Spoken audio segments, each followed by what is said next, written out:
Walang malas na tao. Lahat ng tao ginawa ng Diyos na mabuti. Kaya lang ang tao merong ginawa sa kanyang sarili.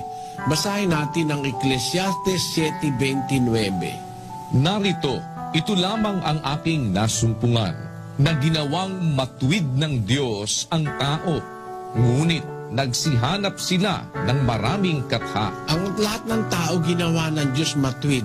Tingnan mo yung isang bata pagkapanganak. Ang bata kahit anong klaseng kulay, kahit anong itsura, pagkabata nakakatuwa eh. Ang bata malinis ang kalooban, walang masamang mata, walang masamang kamay ang bata. Basta ang bata lumabas sa bahay bata ng ina, matuwid yun. Sabi ng Haring Solomon, nakita ko na ginawa ng Diyos na matuwid ang tao. Lahat tayo mula sa pagkabata matuwid.